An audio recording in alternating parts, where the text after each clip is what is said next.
Hello बच्चों, let's read the question. The question is a particle slides down a frictionless parabolic y is equals to x square track ABC starting from the rest at point A.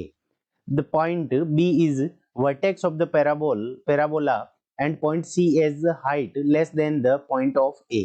After C, the projectile moves freely in air as a projectile. If the particle reaches the highest point at P, then option A is kinetic energy at P is equals to kinetic energy of B, height of P is equals to height of A, and total energy at P is equals to total energy of A, and point option D is time travel from A to B is equals to time travel from B to P. ठीक है बच्चों, तो इस question के अंदर क्या दे रखा है कि यहाँ पे कोई पार्टिकल है, जैसे मान लेते हैं कि ये हमारी बॉल है, वो ए पॉइंट से यहाँ पे हमें क्या दे रखा है कि इनिशियल जो रिलीज किया जाता है, यानी इसकी इनिशियल एनर्जी क्या है, वो इनिशियल वेलोसिटी क्या है, हमारी 0 है.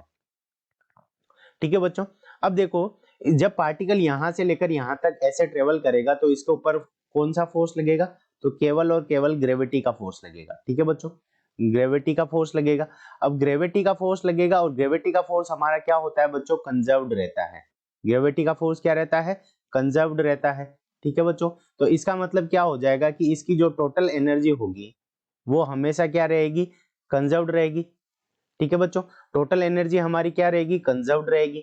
अब टोटल एनर्जी हमारी क्या होती है बच्चों, टोटल एनर्जी हमारी होती है मैकेनिकल एनर्जी कह सकते हैं टोटल एनर्जी को, और वो किसके इक्वल होती है, kinetic energy plus potential energy. ठीक है बच्चों, इसका मतलब क्या हो गया कि जो टोटल एनर्जी है वो अगर हम लिखें total energy at point A is equals to total energy at point B is equals to total energy at point C is equals to total energy at point P.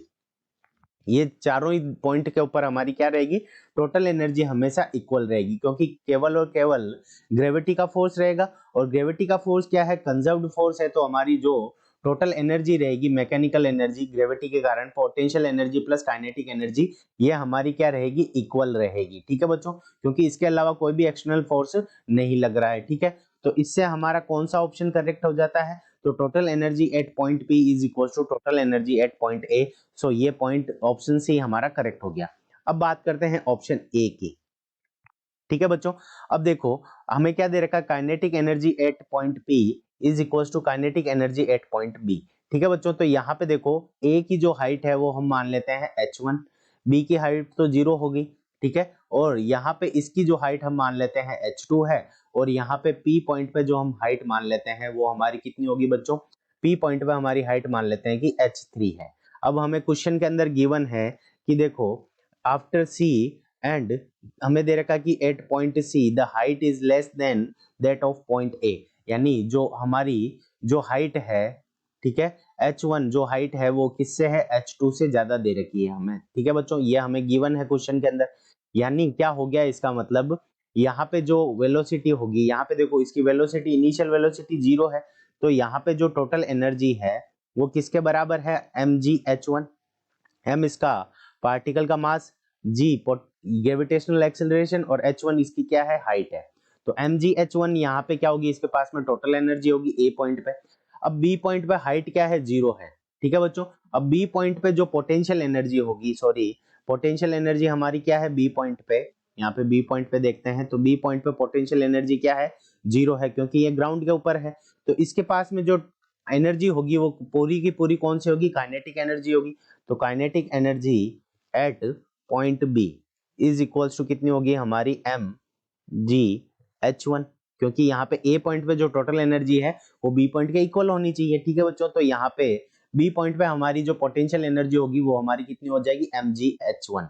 ठीक है, अब बात करते हैं हम, हमें क्या दे रखा है, पॉइंट पी के ऊपर कैलकुलेट करना है. तो पॉइंट पी के ऊपर यहाँ पे देखो, तो यहाँ पे आने के बाद ये प्रोजेक्टाइल मोशन करेगा, तो इसके ऊपर जो वर्टिकल कंपोनेंट होगा वो तो 0 हो जाएगा, और यहाँ पे हमें थीटा कितना दे रखा है, तो यहाँ पे जो वेलोसिटी होगी वो हमारी कितनी हो जाएगी, एक्स डायरेक्शन के अंदर होगी, और वो कितनी होगी, यू कोस थीटा. ठीक है बच्चों, मान लेते हैं यहाँ पे v नॉट दे रखी वेलोसिटी, तो v नॉट कोस थीटा के बराबर होगी यहाँ पे. यानी p पॉइंट पे हमारी जो एनर्जी होगी, ठीक है, वो क्या होगी, दोनों का कॉम्बिनेशन होगी. ठीक है बच्चों, क्योंकि यहाँ पे हमें क्या दे रखा है कि इसके ऊपर यहाँ पे आने के बाद प्रोजेक्टाइल मोशन करता है तो यहाँ पे एक वेलोसिटी का कंपोनेंट होगा तो v नॉट cos थीटा के बराबर होगा। ठीक है बच्चों, तो अब देखो यहाँ पे बी पॉइंट के ऊपर हमारे पास में क्या दे रखा है कि बी पॉइंट पे काइनेटिक एनर्जी हमारी क्या हो जाएगी कि mgh1 के बराबर होगी, क्योंकि पोटेंशियल एनर्जी तो इसकी जीरो हो गई। ठीक है, तो यहाँ पे केवल और केवल काइनेटिक एनर्जी होगी, और पी पॉइंट पे जब ये पहुंचेगा तो पोटेंशियल एनर्जी होगी इसके पास में कुछ, तो टोटल एनर्जी क्या होगी, potential energy plus kinetic energy के बराबर होगी। ठीक है, बी पॉइंट पे पोटेंशियल टोटल एनर्जी होगी वो हमारी दोनों का मिक्स के बराबर होगी, टी टोटल एनर्जी के। तो इसका मतलब क्या हो गया कि बी पॉइंट पे जो पोटेंशियल एनर्जी जीरो है तो सारी की सारी काइनेटिक एनर्जी है, तो यहाँ पे इसकी पोटेंशियल एनर्जी और काइनेटिक एनर्जी दोनों मिल के बराबर होनी चाहिए इस काइनेटिक एनर्जी के बराबर। तो इसका मतलब क्या हो गया कि काइनेटिक एनर्जी जो बी पर होगी, kinetic energy at B is greater than kinetic energy at P. ठीक है बच्चों, क्योंकि पी के पास में पोटेंशियल एनर्जी भी है। ठीक है, सो ऑप्शन ए हमारा क्या हो जाएगा, इनकरेक्ट हो जाएगा। अब ऑप्शन बी के अंदर हमें क्या दे रखा है, height at P is equals to height at A. ठीक है, तो यहाँ पे पार्ट सी को अगर हम देखें तो height at point P, P point पे हाइट कितनी है हमारी, यहाँ पे h3 है।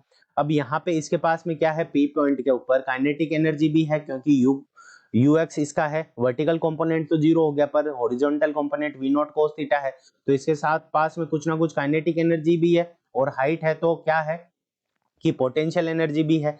ठीक है, तो इसका मतलब क्या हो गया कि बी पॉइंट पे हम पी पॉइंट पे अगर हम देखें तो पॉइंट पी टी total energy at point P is equals to हमारी होगी total energy at point A, ये क्योंकि कंजर्वेटिव फोर्स है। अब देखो पॉइंट पी के ऊपर काइनेटिक एनर्जी भी है, kinetic energy at point P plus kinetic potential energy at point P, दोनों को जोड़ देंगे। और ए के ऊपर हमारे पास में क्या है, ए के ऊपर क्या है कि यहाँ से रिलीज किया जाता है, तो काइनेटिक एनर्जी तो जीरो है, तो केवल और केवल पोटेंशियल एनर्जी के इक्वल होनी चाहिए, पोटेंशियल एनर्जी 8a। ठीक है बच्चों, अब यहाँ पे काइनेटिक एनर्जी कुछ ना कुछ तो है ही है, तो इसका मतलब क्या हो गया कि यहाँ पे अगर मान लो ये काइनेटिक एनर्जी 3 है और ये 4 है, तो यहाँ पे इन दोनों का सम 7 के इक्वल होना चाहिए, तो 7 यानी इसके ऊपर केवल और केवल क्या है, पोटेंशियल एनर्जी है ए पॉइंट पे, तो इसका मतलब इसकी हाइट ज्यादा होनी चाहिए इस पी पॉइंट से, तो ऑप्शन बी भी हमारा क्या हो गया, इनकरेक्ट हो गया। अब बात करते हैं time travel from A to B is equal to time travel from B to P. ठीक है बच्चों, अब देखो डी ऑप्शन को अगर हम यहाँ पे लिखें टाइम ट्रेवल, अब ए टू बी, बी पॉइंट पे पहुंचा है तो ए के ऊपर केवल केवल क्या है, काइनेटिक एनर्जी है, और हमें क्या दे रखा है कि h1 यानी ये वाली जो हाइट है ए पॉइंट की हाइट है वो h2 से ज्यादा है, यानी इस सी पॉइंट से ज्यादा है। ठीक है, तो इसका मतलब क्या हो गया कि यहाँ पे काइनेटिक एनर्जी ए के ऊपर जो रहेगी वो जीरो है, पर पोटेंशियल एनर्जी है पूरी की पूरी, इसका मतलब ए से बी तक, ए टू बी। ठीक है, तो जो डिस्टेंस होगी, distance distance from A to B, ये क्या होगी, हायर होगी किससे, बी टू पी के। ठीक है बच्चों, B to P, distance from B to P, distance B to P. ठीक है, तो ये डिस्टेंस ए टू बी ज्यादा है। ठीक है बच्चों, क्योंकि यहाँ पे इसकी हाइट ज्यादा है, इसलिए यहां से यहां तक आने में जो टाइम लग रहा है, ठीक है, वो क्या होगा, ज्यादा होगा, तो टाइम ए टू बी, ये डिस्टेंस ज्यादा है तो ये किससे ज्यादा होगा, बी टू पी के। ठीक है बच्चों, तो इस तरह से हमारा ऑप्शन डी भी क्या हो जाएगा, इनकरेक्ट हो जाएगा। तो इस क्वेश्चन का हमारा जो करेक्ट आंसर है वो क्या है, ऑप्शन सी। ऑप्शन सी हमारे इस क्वेश्चन का करेक्ट आंसर है। So I hope you understood it well, all the best.